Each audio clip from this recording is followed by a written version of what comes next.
What's going on, you guys? Josh here, also known as Harry Tornado. And tonight, I'm really excited for this reseller review. I've got my buddy Steve here from Pick and Roll YouTube channel.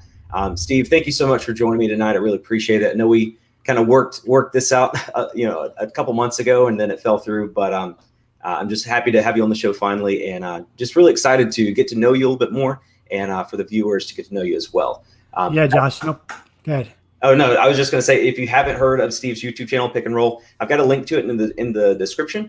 Be sure to go check him out and subscribe. He's at I think 732 subscribers, somewhere around there. Somewhere around there. Yeah, and he just puts a ton of time and energy into his videos. And he's one of these people that definitely deserve to be at 1,000 subscribers at least. So go help him out. Go subscribe. Watch his videos. You definitely won't be sorry. He makes some great content. Thanks, Josh. First, I just want to say appreciate you doing this. Yeah. You're one of my channels that I watch consistently. So, and yeah, it's a grind. I've been putting out a lot of videos, just trying to do my thing. And, if people watch. It's kind of a hobby and I enjoy it. So eventually, hopefully they come around. Definitely. The hardest grind is in the beginning when, you're not at the subscriber count yet. You're not at the watch time thing yet. And you're just making videos for free and not getting very many views. Right. But I mean, you're getting up there, and it's if you can, I kind of like that YouTube doesn't pay you until you get to 1,000 subscribers, because it really just kind of weeds out the people that aren't willing to put in the work it takes. And I can see the work and effort you put into your videos in each upload. So I definitely appreciate that. And I think my viewers would like that as well. So again, go check his channel out and subscribe. Appreciate that. Yes, I can definitely understand how it's easy to just give up and quit. Because sometimes you feel like you're talking to yourself, especially at the very beginning. Yeah, definitely. It's weird. Yeah, it's weird talking to a camera, and then you finally, do your first video and you think you get used to it, and then you get, 2 views, like you said. Right. Like, I just did spend 6 hours making this video for nothing. Who am I talking to?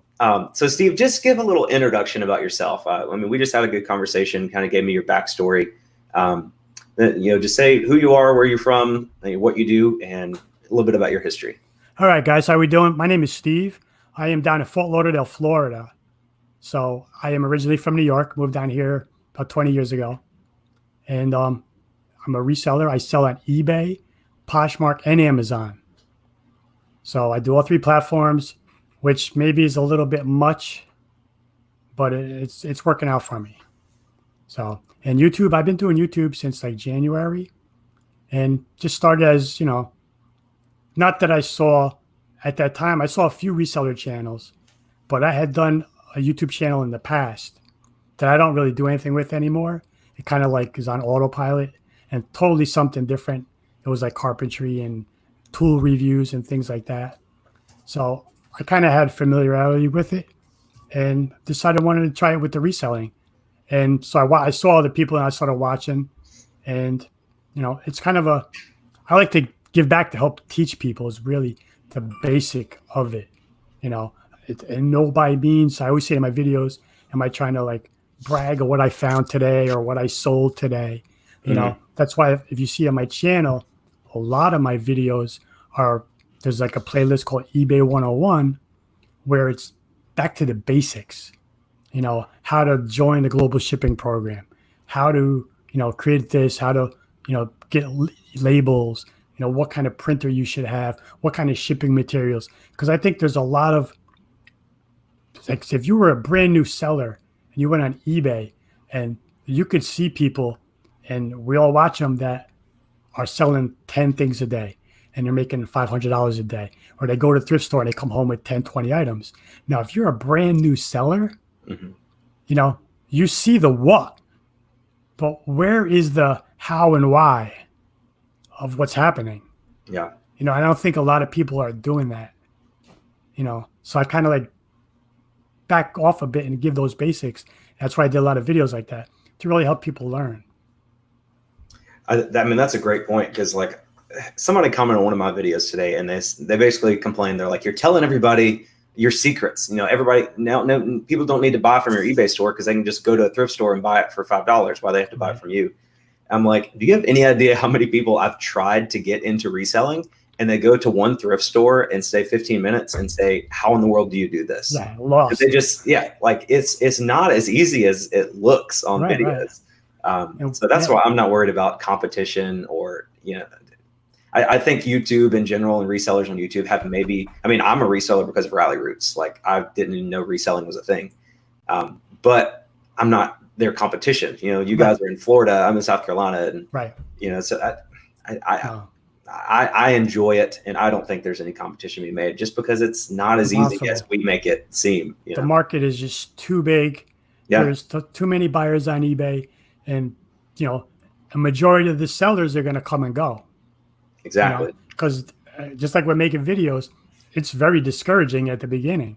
Like you said, you walk, you know, your first times you go into a thrift store, you walk in and just like I walked in, my Goodwill is huge over here. And the first few times I ever walked in that place, you would just look and be like, okay, there's 10 rows of men's clothes. There's 40 rows of women's clothes. There's hard goods. And it's like, whoa, where do you begin? And then even when you choose where to begin, you know, I had never been into Goodwill before I started thrifting. And my you know, vision of what it was is totally different than what it really is. You know, I thought it was like really like, you know, no offense, but clothes for like homeless. Yeah. Like, you know, really bad stuff. And then the first time I went in there, I said, okay, let me go look at the men's aisle. That's what I'm familiar with the most, comfortable with. And I start flipping through shirts and I'm seeing Ralph Lauren, Tommy Hilfiger. I'm like, whoa, what's going on here, man? Yeah. They got this stuff in Goodwill. You know, it was surprising. But then you learn that, so what? That stuff doesn't really sell that great. Yeah. You know? So that's the point of when you first go in, you've got to stand in the aisle and just comp and comp and comp. And it's a slow process. And you might leave with one thing, two things at the most, you know, and it's like anything in life, man. It just takes a lot of repetition and learning. There you go. So Steve, your channel is called Pick and Roll. And, you know, I told you earlier, I watched probably 2 or 3 of your videos before I noticed this, but in some of your videos, you can see that you are sitting in like an electric wheelchair. You move, controlling it with your hand. Yep. I talked to you on Instagram earlier today, and you said you've been in the wheelchair for the last 10 years. So just give a little backstory about how that happened and how it's kind of affected you as a person and as a business owner. Okay. Well, it was a freak of nature, basically. It was a very rare thing that happened to me. And what happened is they actually did a medical study on me because it was so rare. So before what happened, I mean, I was healthy, never sick. I was an athlete, played baseball from when I was a kid through school, high school, college, played semi-pro baseball down here in Florida. And one day my arm just started burning, like it was a pinched nerve, burning, and I couldn't move it. And went to the emergency room. They told me I had a pinched nerve and sent me home. It didn't seem right to me because I had lost movement in my right arm. So let me get this camera. So I went home, went to sleep, and then basically woke up at 2 o'clock in the morning that night, and my body was almost like I had a stroke, and the entire right side of my body was paralyzed for, you know, and I couldn't move it at all. So I went back to the emergency room. Then they ran all the tests and scans, see what was going on, and kind of lost memory for the next couple of days because I guess everything I went through. But by the next day, I was laying in ICU, and the only thing I could do was blink my eyes. I couldn't move. I couldn't even make a finger twitch. I had zero movement. I lost everything in my body. And for, I'd say, a month, I stayed like that. They had to put a trach in me because I couldn't even breathe on my own. And to communicate, they brought in a letter chart and put it on the wall of the alphabet. And they used to point to letters, and I would blink my eyes, and they'd write down that letter. And that's how I communicated with my family and the nurses for like a month. Wow. And to go from, you know, the 2 days before, the day before, you know, at the gym lifting weights and working out and healthy, to all of a sudden now nothing. But with nothing happening, yeah, you know, you get in a car accident, things happen like that every day, and people end up like that. But it was just freak of nature. And after a month at ICU, things started to come back a little, and I spent another month there. Then I transferred to another hospital. Basically, I got pulled out of my house at 2 a.m. and didn't come back for 4 months. And I was in the wheelchair. I couldn't walk. And at that time, I still could barely move.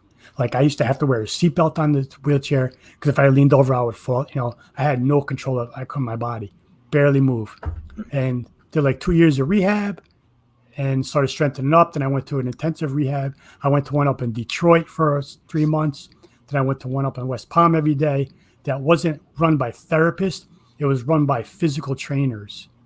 So it was like 4 hours of, for the balls out, working out, kill you, come home and you just want to sleep. And that really, and because I was an athlete, my body was, even though I was in the condition I was, my body was adapted to working out, and now I'm still in the chair. I can move everything. I can stand up, but it's something to hold on to. I could drive. I'm healthy. I am healthy.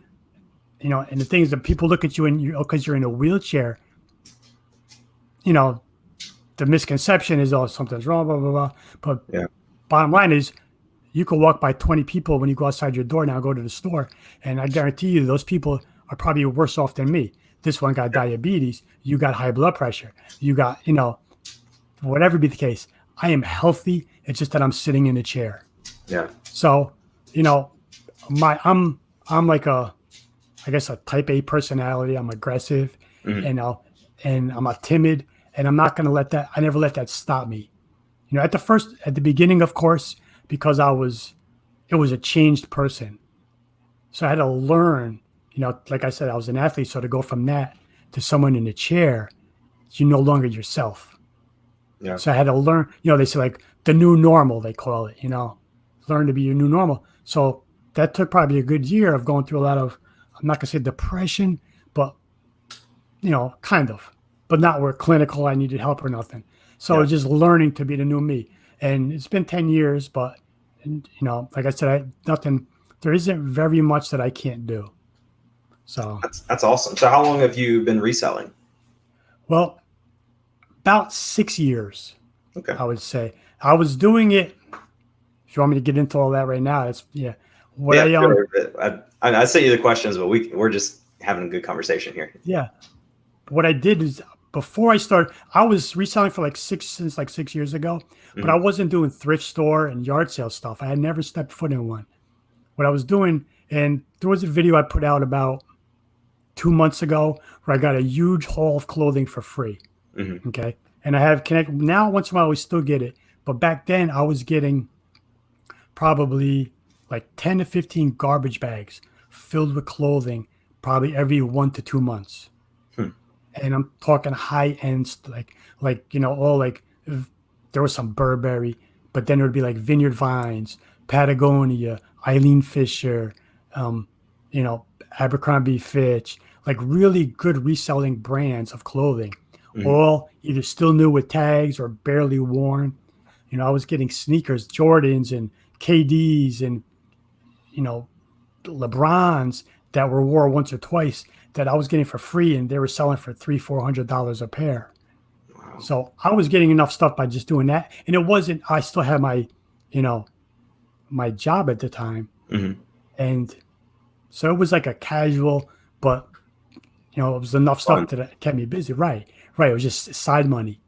And then, after that, I was selling I found a few like people, not distributors, but like one lady who was getting a lot of clothing. And she was looking for someone to do the listing and stuff for her. So she would bring over like a rack of clothing and I would list it all and I'd get a cut. After fees and everything, I'd get a cut. So that was easy. And then at the same time, I had some guy who was like a sunglass distributor. So I was selling sunglasses for him. And I was also, who was the other one? The electric bike one. I applied to a company that sold electric bikes out of California. And they were like $1,000 bikes. And they accepted me. And I only did that for a short time. I ended up selling like one bike. And it was almost like a drop shipping situation. Yeah. So I'd get cut, but I didn't really mess with that after that. And then there was a guy, the biggest thing was there was a guy who was a distributor of these workout videos. I don't want to get into the names of what they were or anything. It's like 5 years ago, but they were really popular workout videos at the time. And we were selling so much that we would only turn on the listing on Friday afternoon. And we'd let it run till like 10 o'clock Sunday night. And then we'd shut it down for the week because he had a job and then I was working at the store at the time. And Monday morning, just from Friday night, Saturday, Sunday, I used to have to go to the post office and pull up to the loading dock and they would pull out one of those big gray bins, like you see at like the bins, and we would fill that with the workout videos. They came in a box, and they would like fit into a Tyvek envelope, just barely. And I'm talking like hundreds of them just over the weekend.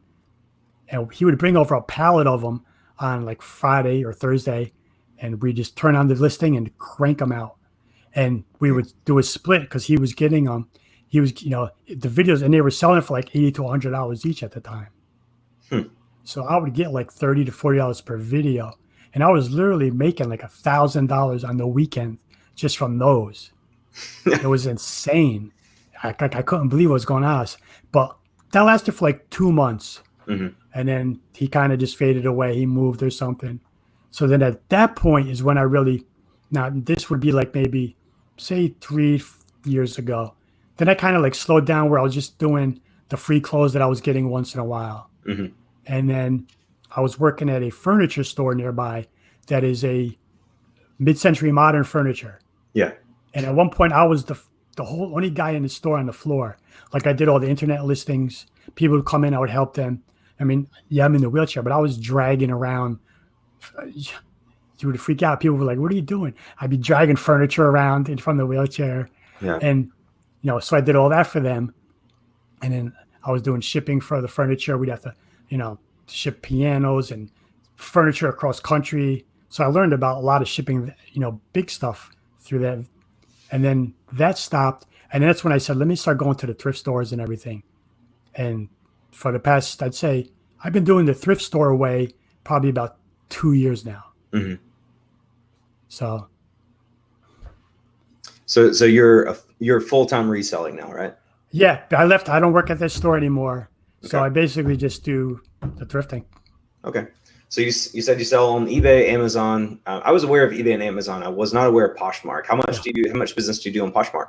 Not much. I don't. It's the sharing thing. I don't do. Yeah. Once in a while, like if I'm sitting there and I see like the biggest way I share is that when I see a party, what they call, I go into the party and I'll reshare 50 or 100 things of someone else back into the party, and then that, they return the favor and they'll come back and share your stuff. Yeah. But other than that, I don't really do much sharing on there. So right now I'm only probably getting a handful of sales a month. Yeah. I just like it as a backup to eBay for the clothing and accessories. Yeah, I feel like I don't like the 20% that they take because I feel like it's a lot, and I don't like the sharing because I don't, once I finish the listing, I don't want to do anything else. Like I just want it to sell. There's people that, like Nicole State, she goes in and shares hundreds and hundreds of listings every single day, and it works. I mean, she sells thousands of dollars worth of clothing a month, but that's just not what I want to do. Yeah, it's a lot. But I always tried, like I did an experiment. I would say, well, I'm not going to share anything for like a few weeks, and I got like one sale, and I would share a bunch for like a few weeks. And then, so it definitely helps, but I don't put in the time I should for it, and I'm hit and miss with it, but it's there. I still cross list any clothing or shoes or bags or anything that's able to go on Poshmark. I put it on both platforms just for the extra exposure, Yeah. With Amazon, I know you pick up a lot of books at thrift stores. Are books your main thing that you sell on Amazon? Yeah. I mean, I don't do any RA. Okay, no RA. To me, I'm not a fan of the return on investment in that game. Yeah. I don't want to go to Walmart and spend $300 to make $200. Yeah. If you could spend $300 in the thrift store, you're going to make over $1,000. Right. So I don't, I'm not a fan of that game. I don't do that. So any goods that I see sealed in the thrift stores, the first thing I do, anything sealed, scan that barcode to Amazon. If it's gated on Amazon, then I scan it onto eBay. So I do pick up products. Like right now, I have a shipment ready to go out. I probably have 6-7 items besides my books. Okay. So I will look, but books is the main thing that I do on Amazon. Awesome. So which do you prefer, like between eBay and Amazon? Each one has their own pros and cons. Which ones do you think work best for you? Between Amazon and eBay? Um, you gotta love Amazon just for the fact that, you know, pick up your phone and be like, oh, just sold a $50 item, and you don't have to do a thing. You don't have to do anything. All that work is up front. Mm-hmm. And it's not, you go thrifting, you're thrifting anyway. So if you find that item in the store, at that point, it's regardless of where it's going. Mm-hmm. So then once you get home, now if it's going to eBay route, you got to document it, measure it, photograph it, list it, keep it in your place. Mm-hmm. If it's going the Amazon route, scan it into your Seller Central, send it off. Work is done. You don't have to create a listing. They're already in there. All the specs are in there. All the details. All you got to do is, put it into your Seller Central inventory, and then, let them do the shipping, the returns. You don't have to worry about any of that stuff. That's what I really like. Yeah. Even with the books, I mean, goods compared to the books, it's the same game. It's the same process. There's no difference. And you can send, a mixed bundle. You can send 20 books with 20 items. There's no, it doesn't have to be a shipment of books alone. Mm-hmm. So with books, I mean, I've seen some of your videos where you go in a thrift store and scan every single book that they have. 300 or 400 books. Oh, yeah. You get like 10 or 12 of them. Right. Do you have any tips on how to just make that process faster? I don't know if you have a Bluetooth scanner or anything like that. Yeah, I do have a Bluetooth scanner. There's tools that you need for doing books. Mm-hmm. You can just use your phone, but if you scan the ISBN number on the barcode on a book, just like you did on, say, a toy, mm-hmm. you're going to get that Amazon information, but it doesn't give you the data you need to decide whether it's a good buy or, other than the rank. Yeah. And that only tells you so much, because an item can have, not sold for a year. And in the past month, if it's sold 2 items, that rank's going to come way down. Yeah. So it's kind of misleading.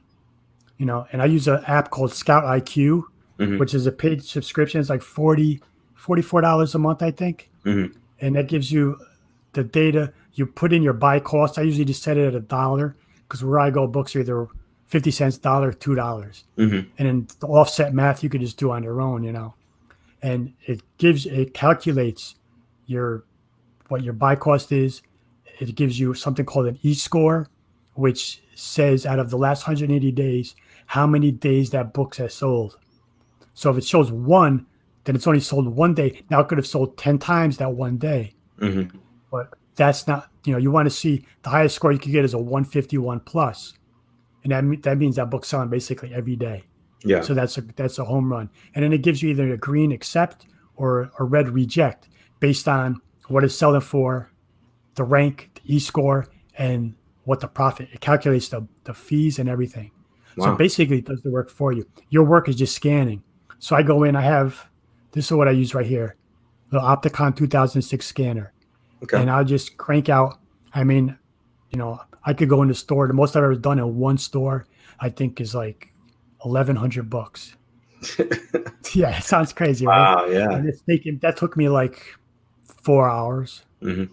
And I pull them. My method is I just pull all the books out to the edge, because some people, I have my one right hand is nerve damaged, so I really can't use it. Mm-hmm. So one-handed, I first go in, I grab the shelf, I pull all the books out to the edge, and then I just scan, push back, scan, and all the barcodes. Most books have the barcode on the bottom right corner. Mm-hmm. Some have it on the left, and you just got to pull it out farther. And I'm able to just fly through that way. And you go off your accepts and rejects, take your accepts and just keep going. Then at the end, I'll just go through them a second time and scrutinize the data a little more. Mm-hmm.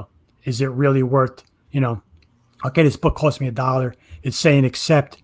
It's only selling for $10, and it's saying it's going to give me $2 profit. But I'm at the point where I don't take any books that sell for less than $12.99, mm-hmm. just because I have my repricer set at that as the minimum. Mm-hmm. So if I send in a $10 book, my repricer is gonna, it's gonna get weird.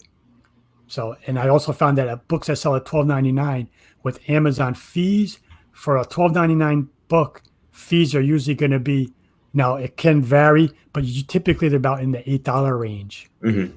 So if you sell a book for $12.99, $13, you're only really making $4 on it. Yeah. But that's just not all the books. There's Saturday night, I was sitting home watching TV with my wife. It was like 11:30 at night, and every once in a while I just look at Amazon and see what's going on. And I sold one book for $96. Wow. And I paid 50 cents for it. Hmm. And I was like, man, it's Saturday night. I hope that wasn't a drunk buy. But they paid and it's shipped, so I haven't had a problem. But so there's a lot of money in books. Just today, I went to one store. I shot it'll be the video, and I pulled 6 books out of a store, and one of them sells for $130. It's an educational book, a lot of textbooks and stuff like that, nursing books, psychology books. So out of 6 books that I pulled today, after fees and cost, which was only $1 per book, there's like $180 net out of 6 books that I found today. Jeez. So it really, and I don't send in big. When I first started, I used to send in like 100 books a week, and it was just too much for me. The very first shipment I ever did, I mean, you do Amazon, so that creating that first inventory, man, I think it's like 6 boxes or something. I think it took me like 11 hours to do it. Yeah. Like Sunday morning, I had breakfast and I started. I was like, I'll be done by lunchtime. 10 o'clock at night, I was wrapping up. I was like, oh my God. So now I just do nice 30 book shipments, 30 books a box, Yeah. And it takes me under 2 hours to do it from the get-go, packed, ready to go. And it's just more manageable that way. There's a couple questions and stuff in the chat I want to address. Landshark Picker, shout out to him. If you guys haven't heard of his channel, go subscribe to him. He says, be careful selling, quote, new items thrifted on Amazon. I want to address that just because if you haven't been doing Amazon for a while, if you're a viewer, you can actually get burned on that. A lot of stuff you find at thrift stores or even doing retail arbitrage that may be new, it may be still in the package. But if if it's like a cardboard box and that corner has been in, or the wrapper is like cut a little bit, the wrapper's still on, but there's like a little hole in it. You cannot sell that on Amazon as new. Right. I mean, you can, but yeah, your account's going to get dinged. And that happens too many times, and then your account's going to get banned. So to sell an item as new on Amazon, it has to be in pristine condition. It can't have any rips or tears in the packaging. Even a lot of shelfware, like if your item comes with one of those holes in the top where it slides onto that little metal rod thing that hangs on the shelf, if that thing's broken off, you can't sell it as new. You can sell it, I think, new, other, or like new. But to sell an item as new condition, it has to be in perfect from the factory condition without any wear at all. Right. Yeah. And luckily, I mean, once in a while you find that one. The worst feeling in the world is leaving the thrift store with a bunch of almosts. Yeah. I hate that. It's like, wow, I almost had that. That was almost good to go. That had a profit if it only wasn't dented. Yeah. And it can be a big price difference between new and like new. I mean, that could be a 50% price difference sometimes. Right. Yeah. I mean, anything I send in product wise to Amazon has always been, perfect. I never sent anything that was like, I know there's things you can send that are used items, like some electronics and stuff. I know people send VCR combos, but that's pretty much the only thing I send are VCRs. Yeah. So I've never done that. I've only sent in, pristine items that I found already sealed and good to go. I just got to remove the markers from them. And so. Liam Whiteman says, auctions or buy it now, your thoughts? I'll let you discuss that. Buy it now. To me, I mean, again, it depends on what category you're speaking about, but auctions you have to have the right item. If you have something that's very hot, there's our sneakerheads that go out there and they'll look on the websites for the new release coming out, and it comes out like 2 a.m. and they're online and they buy one up and then they're sold out. If you get a pair of something like that, or what, Kanye West, the Yeezys that sell out, if you get a hot item like that, do an auction, but probably 99.8% of items that you're just going to pull out of a thrift store, to me, if you do an auction, especially clothing, you don't get the views to command an auction. Yeah. It just doesn't happen. What's going to happen is, and if you see other people do, oh, start at 99 cents and you're going to lose. You know, you'd have to start the auction at the price that you want. Mm-hmm. And if you're going to do that, you might as well just buy it now because you're not really going to get a bid up. Yeah, I agree. I think the only time I would advise somebody to do those 99-cent auctions is if I think it's good for a brand new seller. Like say you have just a bunch of clothes you're going to donate to Goodwill and you want to start selling on eBay. I would just take some good pictures of those clothes and put them on 99-cent auction, adding shipping to that. So the buyer's going to pay shipping, so you don't have to eat that. But as long as you get at least one bid, you'll sell it for $1. And it's got to be nice stuff. You're not going to sell some stained Ralph Lauren polo shirt. You know, it's got to be something nice. You're not going to make a ton of money on that, but it's going to sell probably if it's decent stuff, and you're going to be able to build your feedback. So yeah, I agree. The only thing I auction now are like things that I don't really know the value of. Like if you're like, I found, I don't know if you saw on my Instagram the other day, I found this Apple, like vintage Apple Macintosh, like duffel bag thing. It looks like a cooler. It's like a cube. It was like $4.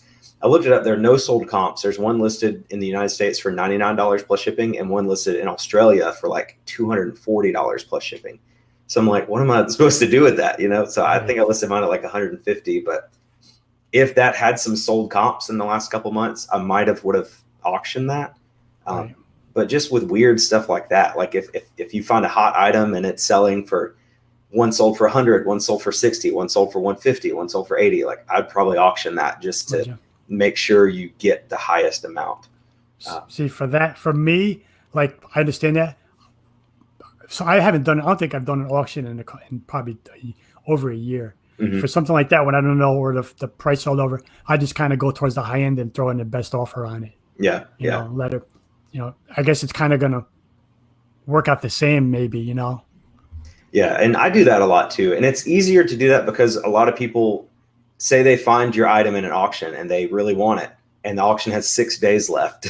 You know, they can't, and you don't want to accept their offer now or whatever. So in 6 days, they might have talked themselves out of buying the item.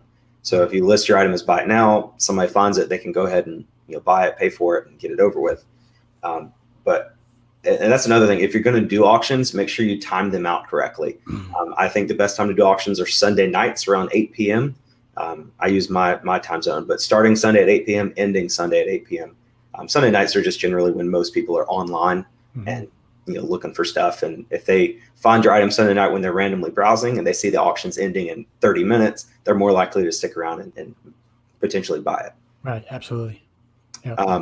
Okay, so we'll get back into our questions here. Thank you guys, everybody, for the questions and topics. If anybody else has any more questions, feel free to drop them down there. And mind if I look through and see what's? Yeah, for sure. A lot of Josh. What's up, buddy? Yeah, a lot of Josh was in here. I saw Matt from Part Time Pickers. Matt, Clock 30 fan. Still got the New York accent. Yeah, I haven't lived in New York for 22 years. Doesn't sound like it. I'm 100% Italian, and I grew up in New York. So I was there till I was 30 years old. So I guess I can't get rid of it. Yeah. But yeah, I'm in Florida now. Part-time Pickers, Matt. What's up, buddy? I don't know if he's still in here. I went back to the beginning. Matt's channel, I don't think he is. Matt's channel is just blowing up. He and I hit 1,000 subscribers the very same day. I'm not even at 3,000 yet. I think I'm like almost 2,800. So Matt's about to hit 10,000. He got a pretty good shout out from Lonnie on Garage Flips. I think that helped him out a few thousand there. And he posts basically every day. So that also helps him. But he's got a great channel. To be honest, I don't know if I've ever told this to Matt in person, but when I first found his channel, he had like, I don't know, 200 subscribers or so. And I just thought he was the most boring guy like ever. I remember talking to a lot of Josh about him. And I was like, dude, that guy's so boring. But you just watch his videos, and it's really, I just love YouTube for that reason. Like I watch Matt's videos for his bolos because he just picks the most random things, and his ASP is probably like $75. Like it's insane. So, I mean, his channel, you watch it, it's not for the entertainment value or the production value. It's for the information that you're getting. And I think that's why he has so many subscribers, because the information he's providing is just invaluable. I don't know if he's still here, but yeah, he finds stuff I have never seen in any stores that I go to. Ever. I'm like, wow, it's California. I think he's down in California. It's like, I go to a state sale or I go to the yard sales down here are horrible. Horrible. Like I I get sick to my stomach watching these people on going to yard sales and leaving with these bags full of things. Yeah. You know, I've gone to like 5 to 10 yard sales in a day and picked up 2, 3 things if I'm lucky. Yeah. Just everybody down here puts out, I don't know. I mean, where I live, I am exact. If I go due east 3 miles, God bless. Thank you. I go 3 miles, I hit the ocean. Mm-hmm. Okay, in Fort Lauderdale. So, and from here to the ocean, there's just thousands and thousands of $1 million homes on the water. It's insanity. And I think that's why, like, I find so many good pocketbooks in the thrift stores, because people don't bother with the yard sales. They rather just, they have so much money, they just get rid of it and buy more. Mm-hmm. So, but the yard sales, I just hate, you know, I don't find it just doesn't happen for me. So thrift stores are basically my thing. I see Craig Lance, our picker. I'm in Fort Lauderdale, buddy. Northeast Fort Lauderdale, right at the border of Fort Lauderdale and Pompano Beach. Pompano Beach. Yeah, that's all the questions here. So, Steve, what is your best flip ever? Well, so you want to talk dollar wise or ROI wise? Because that's a whole. You'd probably have to talk dollar wise. Yeah, probably. Because ROI, you could get something for free, sell it for $10, and you know. Yeah. But dollar wise, I would have to say, well, pair of sneakers that I got for free in one of my bundles that sold for like $400. Wow. And I had multiple pairs of those. I probably sold like 5 to 8 pairs. I don't remember, that all sold within between $300 and like $450 range, I would say. If you're talking something I actually found in a thrift store, you know, that I scored and I bought and I found it there. Nothing too big, you know, pocketbooks or Toomey bags. Yeah. You know, you found more Toomey bags than anybody I've ever seen. It's crazy. I found one today. I saw your post. I found 2. One was like a garment bag. Yep.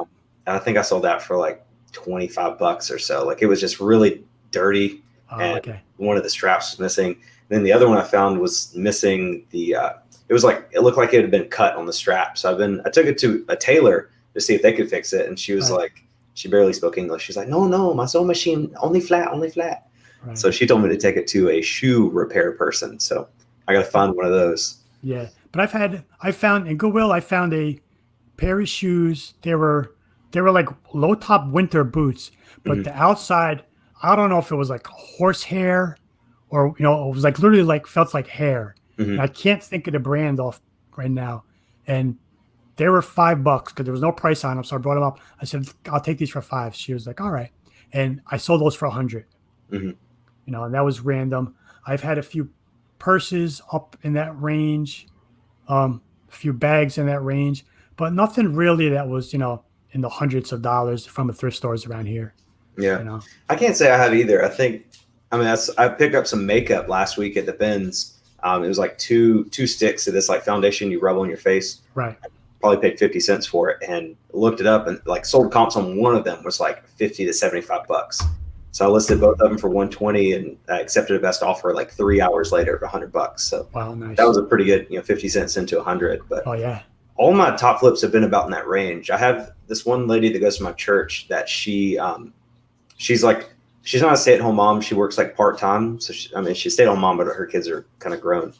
But she went to the Goodwill bins a couple weeks ago and she found this like 2-line answering machine.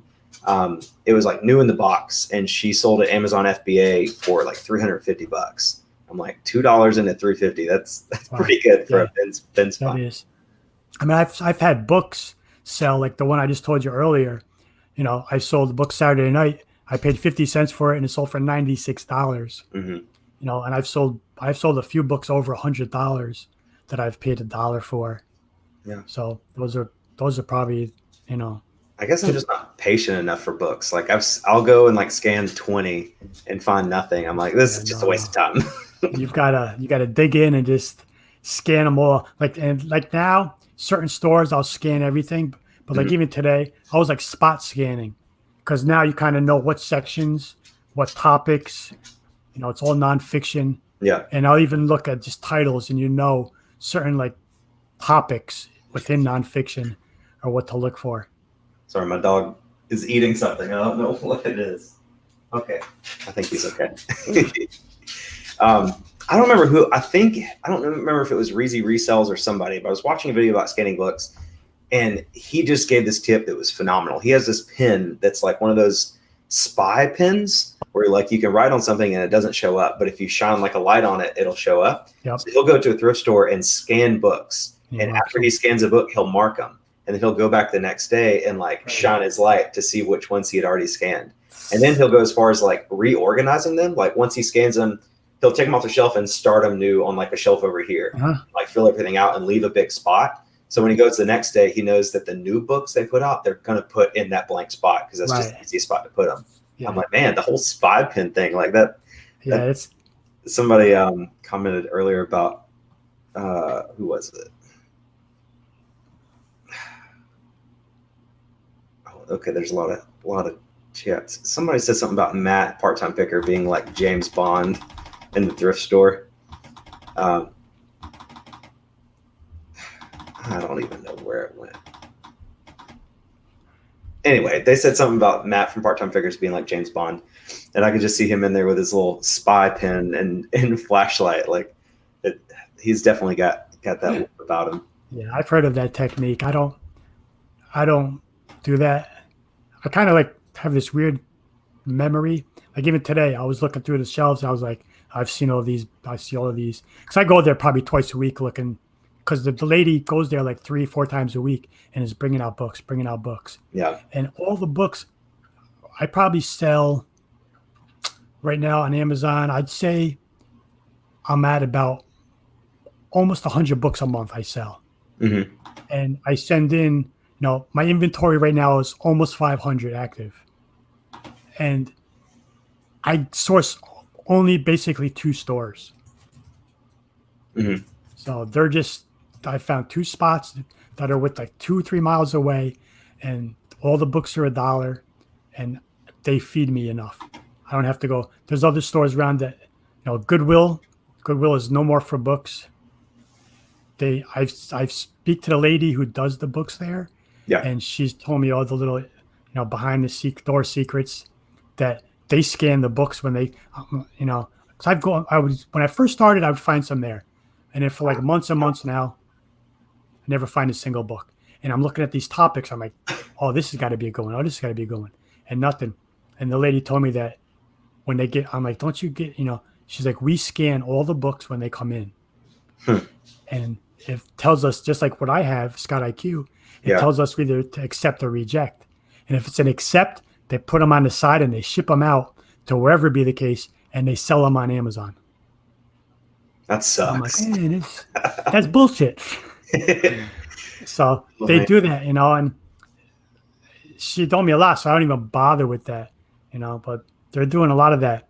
So she gives me a lot of insight of like other things too in this store. Yeah. Because I was like, one day I was curious. I was like, you guys got a lot of, because my store, no toys, very rarely have any toys. They got plush, but there's no sporting goods, 0 ever. And I'm like, it doesn't make sense, And she's like, yeah, all that stuff gets sent out and they sell it on Amazon. It's crazy. So it's really. I mean, I definitely think Goodwill is wising up a little bit, but the stores in my area are still pretty reasonable with their prices, and I don't think they sell anything online here. But I don't want to. I'm sure it'll get there eventually. Right. They're a business; they want to make money. So I'm just trying to milk it for as long as I can. So if you want to become a reseller, if you're watching this video and you're not a reseller and you're thinking about doing it, you better hurry up before prices.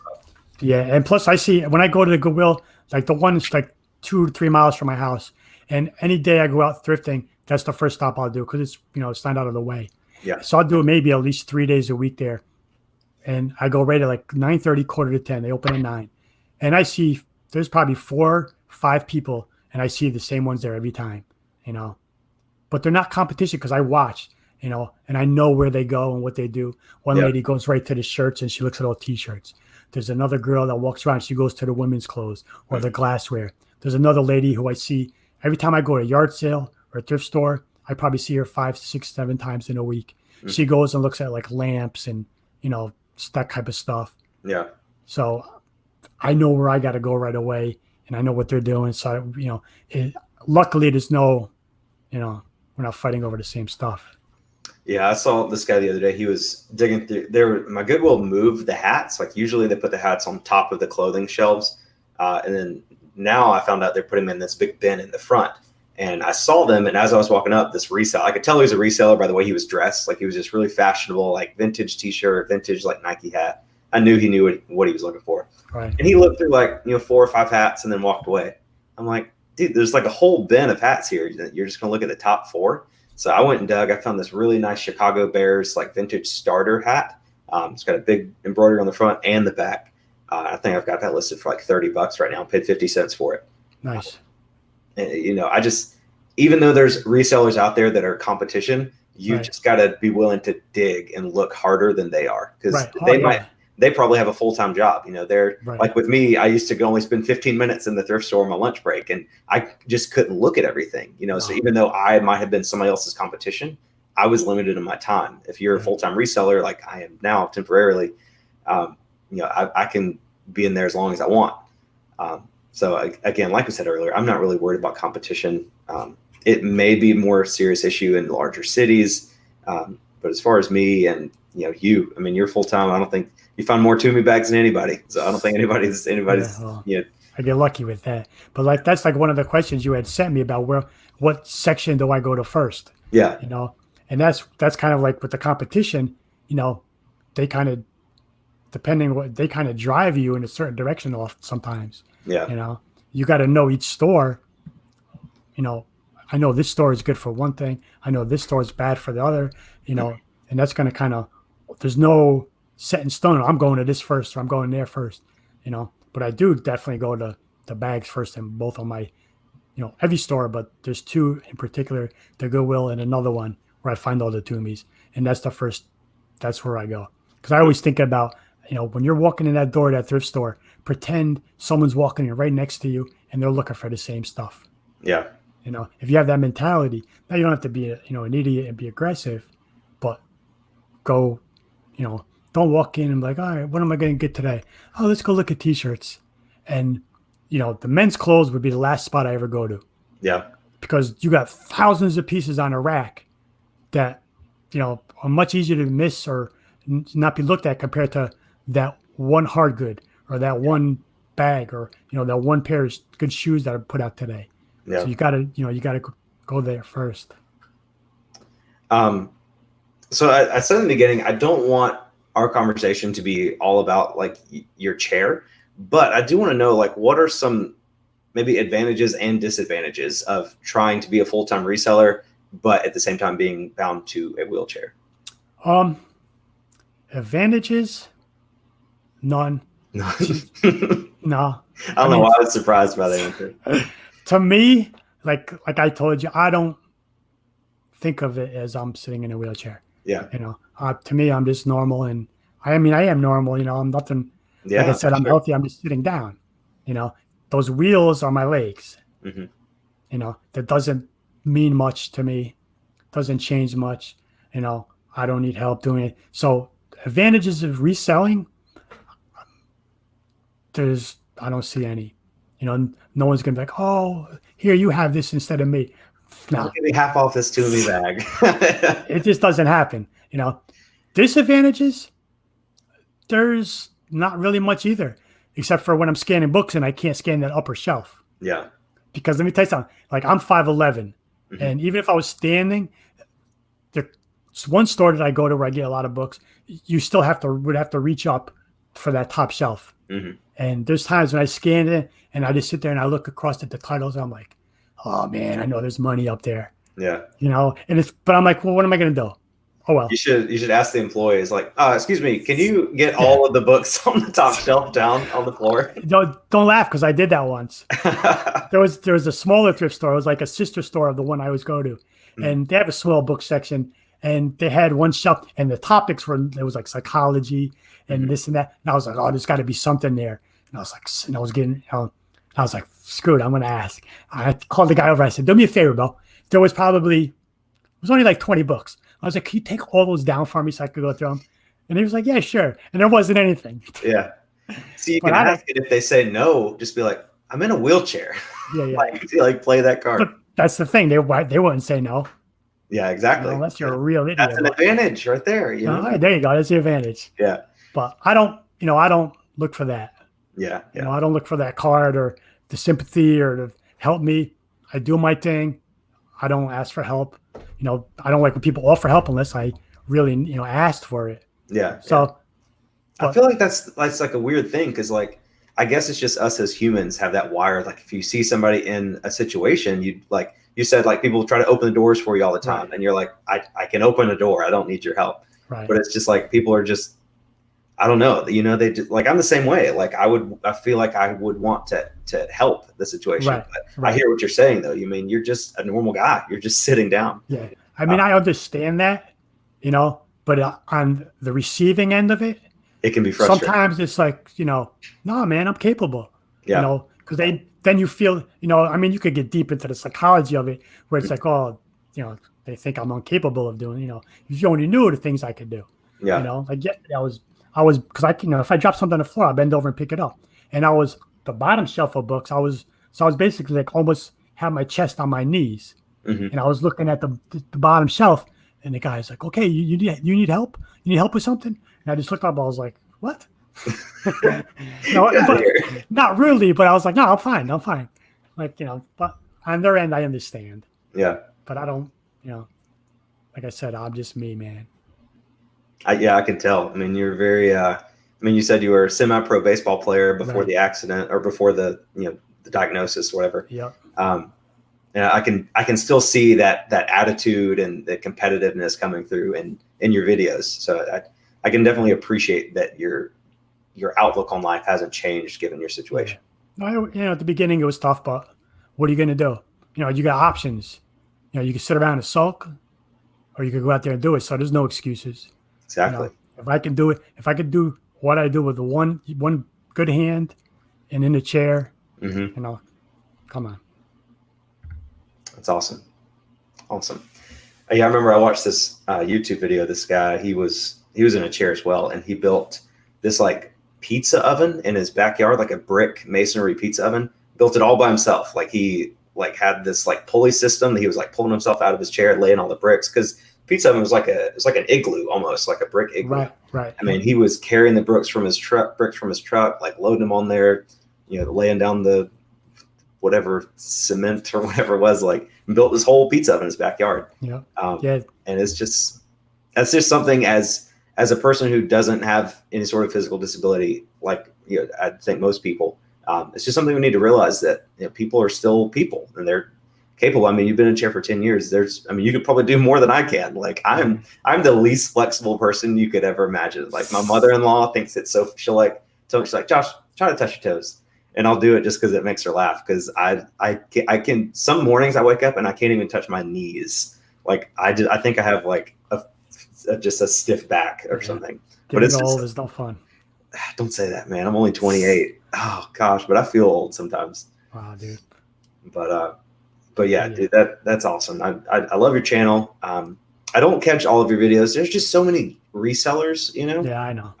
And you said that I was one of the ones you watched. So I'm definitely honored about that. But again, for those of you watching, if you haven't subscribed to Steve's channel, go check him out, subscribe. Let's try to get him to that 1,000 subscriber mark. Tell your friends about him. I remember he posted a video a couple weeks ago, and it was about like the Ralph Lauren tags, like because you've got Chaps Ralph Lauren, you've got Lauren by Ralph Lauren, you've got Ralph Lauren purple tags.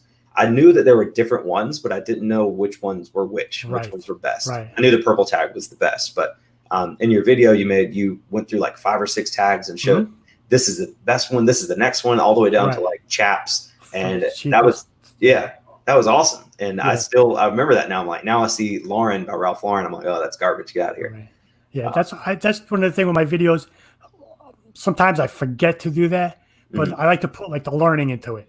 Yeah. Because I find a Ralph Lauren. I always say Lauren. But throw some education into it as well. And it makes it that much more interesting, and you're helping people out. Because like I said, new sellers, there's so many. Like there's one of the Facebook groups I'm in, like eBay thrifting, whatever. I don't even remember the name of it. And every day I'll scroll through, And I'm amazed every day. There's a multiple posts of people just saying, I'm just starting.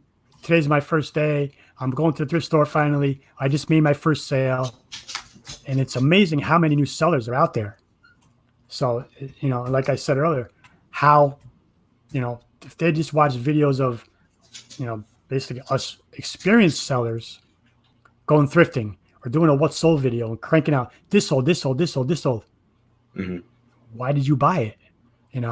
What made you buy that shirt from another shirt? Or, or even like something like we all know Tommy Bahama, for instance. And if someone says, oh, they sold a Tommy Bahama shirt for $40, I see those in the store all the time. And they go and they buy like a plain tan one or a brown or blue one. And we see them all the time, but they're so plain and generic that you're not even going to you probably get $18 if you're lucky, Free shipping. So So add in why you bought that Tommy Bahama shirt, because it's vibrant, because it's got a good pattern and good colors, or it's got an embroidery, Mm-hmm. So I like to do that with some of the things I find. Or give a little information about it. And I got to try to remember to do that more often on some of my haul videos when I get home.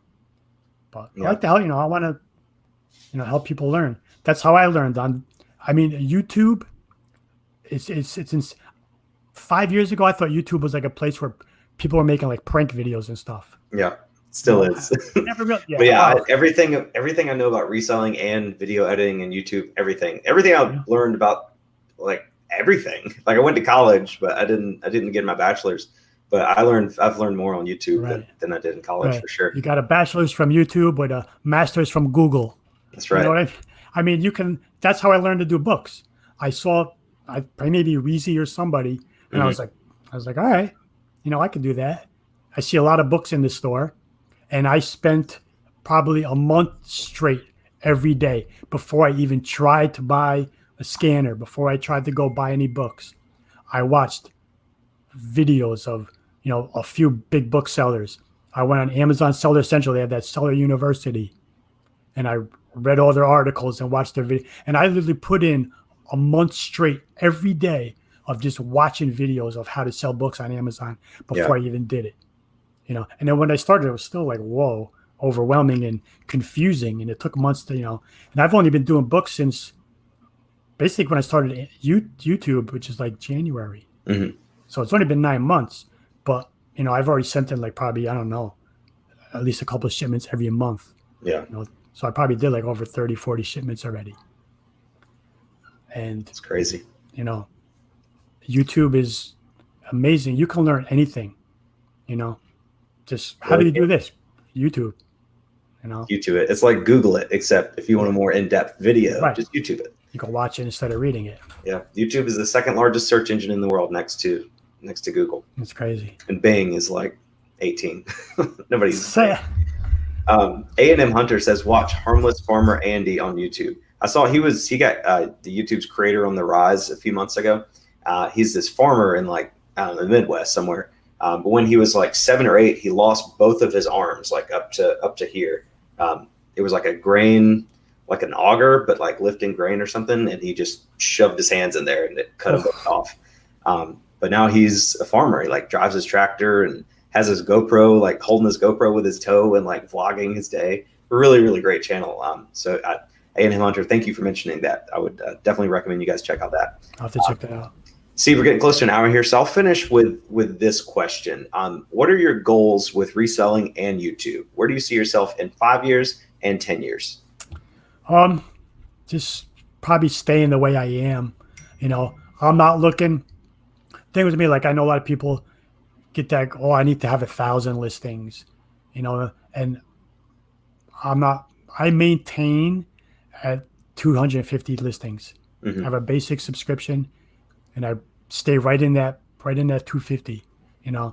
Right now I'm thinking about my garage right now is all storage. So if I redo my garage this winter, I might have more storage room. I might bump up some, but I don't, I enjoy where I'm at. I don't need to sell 10. I mean, not to get into it, but all my reselling money just goes in the bank. It's awesome. I'm privileged. I will not say privileged, but my situation because I worked with my company for 18 years. So my injury, I get money every month. My wife runs a law firm. She has a really good job. Mm-hmm. So my reselling money just gets put back into my business or just saved in the bank. So I don't have that pressure, Yeah. Not to sound, you know what I mean? Yeah, for sure. And so I don't know, necessarily need to go to 1,000 listings and sell 10 a day where I'm overwhelmed being, not that it's hard for me, but I'm content with my 2, 3, 4, sometimes 5 sales a day, Yeah. and what I do because of that is I try to look for more profitable items. Yeah. I know like I see you sell a lot of hats and, Mm-hmm. you get t-shirts, and like, I've always, like, not always, but lately kind of steered away from hats Mm-hmm. just because, yeah, I could get them for, like, well, I shouldn't say that because today I bought 2, but one was like a Cleveland Golf. Another one was a Boston Red Sox brand new. But if I bought a hat, I'd like to get at least my items. I want to get at least $20 profit or more on Yeah. a sale, and I'm kind of doing that because last month I did all my numbers the other day. And last month, my average net was $25 per sale. Awesome. So to me, doing that, I always look at it as, well, you can pack 10 items. If you only make it 10 or 12 bucks on an item, I'd rather pack 3 items, making $30 an item. And it's basically the same. It's less thrifting. It's less listing. It's less photographing. It's less storage, and it's less shipping. It's the same money. Yeah. So I know we all want to find that, and I think it makes me a little picky in the thrift store sometimes, because I'll see something for $2 I know it sells for 12, and I'll be like, so only going to give me $8. Yeah. And I'll pass, because I'm staying at that 250 level. Now, if I decide to bump up to 1,000, and of course I need more inventory, then I probably open that up a little bit, But that's why I try to find the more, That's why when I go to my videos, my haul, I only have 4 or 5 things if I hit like 3, 4 stores. Yeah. So, but as far as that, maintaining, maybe I'll grow, maybe I won't. The books are just going to keep doing what I'm doing. Yeah. For me, sourcing books, if I source 50 to 75 books in a week, that's basically what my stores around here are giving me. That's what they're producing, and that's good for me. I don't need to be one of these mega sellers that's shipping out truckloads of books. I can't do that. You need someone. And as far as YouTube goes, I just enjoy it. If my channel grows, it grows. I don't. It's a good way to look at it. If it stays the same and I only stay at 700 or 800 subscribers, okay. I mean, sure, I'm not making money from it, but I enjoy doing it. And eventually maybe that'll fade out, because it does become a burden sometimes when you're thrifting and you're like, oh shit, I gotta film this. Like, you want to just hustle and thrift, and then you're like, oh, I forgot, I gotta break out my camera. Let me get a couple of shots. Let me get a pic, but it's fun and it's a hobby. So it keeps me busy. Yeah. A&M Hunter just said Bonafide Hustler does the $50 plus profit per item, and that's something we all need to learn from. I see that, and it would be awesome to have a store with like 100 items, each one $50 profit. But if I had that kind of limitation on my thrifting, I would buy like 2 things a week, like if that. Yeah. And it's just, my ASP is dismal. I mean, it's probably $12 to $15 or so, if that. But I do a lot of volume, and especially now, like, if you guys don't know, I was laid off from my job a few weeks ago. So now I'm listing everything that's been in my death pile for months, which is a lot of just items that I shouldn't have bought. But I can still make, if I've got a shirt I can make $8 on, I'm not going to throw it away. Exactly. I'll list it. So, my ASP is probably going to go down the next couple of months because I'm listing all my, subpar inventory. But I went ahead and increased to the premium store, and I was at like 200 listings 2 weeks ago, and now I'm at like 375 or so. But I'm with you. I like selling. I think right now I'm selling about 5 to 7 items a day, and that's a good amount because I don't ship on Saturdays. So Monday mornings I've got 15, 20 items to ship. This past Monday I had 24 going out, and it was almost stressful. Like I was like, and I ran out of the 8x6x4 boxes that I ship my hats and small first class stuff in. And then I was like stressing out. I was like, what can I ship? I got 4 hats to ship out. I don't have any boxes. I was like finding cereal boxes in my pantry and like taking the bag out and like wrapping it. It's just crazy. Like, I was like, I can't imagine people that do this every day, you know? Yeah. I don't, sure I would like to grow. Plus also the inventory. I mean, I have a lot of thrift stores around here, but maybe I just need to open up my vision more as far as, I need top quality, top dollar. I just, that's how I like to do it. Yeah. Of course, you don't always find that, and you can't. I'd rather leave with something than nothing. So I will take something that sells for $15. But it's nothing wrong with either way. Everybody has their own, model, I guess you could say, is what they want to do, or try different ways. I'm not stuck in mine. It's just for right now. That's where I'm trying. I used to buy T-shirts, and I still have T-shirts listed from a year ago. Any cool T-shirt, it's $3, $1. It'll sell for 10 or 12, and I still have them sitting. Yeah. So now I'm like, well, let me back off that a little bit and try to like slow down. You know what I mean? And just be more focused. I'm glad you said that about T-shirts because we're getting over an hour here, so I don't want to keep you too long. But I'm starting. I'm good. Don't worry about me. Okay. What I'm starting to do is I have a few categories of T-shirts that I see all the time, and now I'm starting to pick them to make lots. Like I see Star Wars T-shirts a lot, like the ones that look vintage, they're faded and stuff. They're not worth much on their own, but if I can sell a lot of 5 medium vintage looking Star Wars T-shirts, and I pay $1.50 for each of them, I mean, I've got like $8 or whatever into the lot, and I could probably sell the lot for 40 or 50. Yeah. So that's something I'm looking at T-shirts. I'm getting away from selling individual T-shirts unless they're vintage or something like that. Right. But Star Wars T-shirts I'm looking out for. Any kind of T-shirts with like Fortune 500 branded companies on them. Like I found a PayPal T-shirt the other day that's I feel like would probably worth a little bit of money. So I don't know. Like T-shirts are just weird. Coffee mugs is another thing I've kind of quit sourcing just because one, it's hard to find some that you can sell for more than $15 to $20, and they're just a pain to ship. I do have a way to ship most of them in a padded flat rate with they call it a Scotty stuffer, which is a box that's made to fit perfectly inside of a padded flat rate envelope. I just got a shipment of those in today, actually. So, but buying coffee mugs for $1 to sell for 12, that sounded good when I first started. And then I shipped a coffee mug, and I'm like, this sucks. So I'm not. That's like, everybody starts like coffee mugs, hats, T-shirts. Yeah. Those are like the 3. I'll still do hats just because super cheap, really easy to list and ship and everything. As long as you have the boxes. If I run out of boxes, that's the issue. But anyway, we'll go ahead and wrap it up here. We still got 27 people watching. Guys, thank you so much for watching. I really appreciate your time. Again, go subscribe to Steve's channel. He makes great videos. He really puts a lot of time and energy into them.